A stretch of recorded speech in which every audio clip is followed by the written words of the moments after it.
अंधी नगरी चौपट राज, टके सिर भाजी टके सिर खाजा। दोस्तों, ये दो ज़रबुल इम्साल हैं और दोनों एक ही माने से ताल्लुक रखती हैं और इनके पीछे एक ही कहानी छुपी हुई है। आइए हम इस कहानी को जानते हैं। आप देख रहे हैं उर्दू सराय।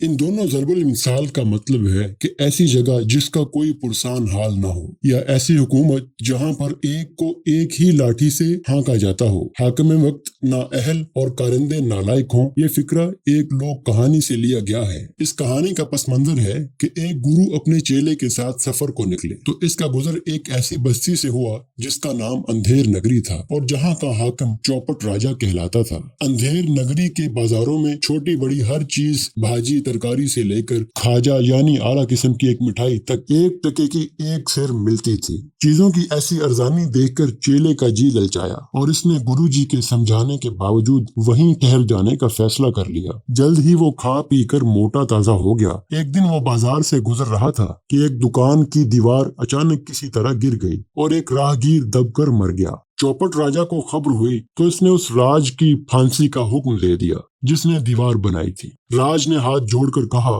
महाराज, कसूर मेरा नहीं, इस बहिश्ती का है जिसने गारे में पानी ज्यादा डालकर इसको कमजोर कर दिया था। राजा की समझ में ये बात आ गई और उसने राजगीर के बजाय बहिश्ती की फांसी का हुक्म सादर कर दिया। इत्तिफाक से बहिश्ती बहुत दुबला पतला था। इसने अर्ज की कि हुजूर, मेरी गर्दन इतनी पतली है कि फंदा उसके लिए बहुत बड़ा होगा। भला मुझको फांसी देने से क्या मिलेगा? फांसी तो किसी मोटे आदमी को मिलनी चाहिए। राजा चौपट ने फौरन किसी मोटे आदमी की तलाश का हुक्म दे दिया। इत्तेफाक से शहर में वही चेला सबसे ज्यादा मोटा था। चुनाचे इसे पकड़कर फांसी के तख्ते की तरफ लाया गया। ये देखकर गुरुजी ने कोतवाल से कहा कि मेरे चेले के बजाय मुझे फांसी दे दो, मेरी गर्दन भी मोटी है। कोतवाल ने हैरत से पूछा कि गुरुजी, भला आप क्यों फांसी चढ़ना चाहते हैं? गुरुजी ने कहा, बेटा, आज का दिन इतना मुबारक है कि जो फांसी चढ़ेगा वो सीधा जन्नत जाएगा। ये सुनकर कोतवाल कहने लगा, ये बात है तो फिर मैं ही क्यों ना जन्नत जाऊं, फांसी मुझको दी जाए। राजा का वजीर वहीं खड़ा था। उसने ये सुनकर कहा कि ये कैसे हो सकता है कि तुम मुझसे पहले जन्नत दाखिल हो जाओ, फांसी मैं चढ़ूंगा। चौपट राजा साहब ने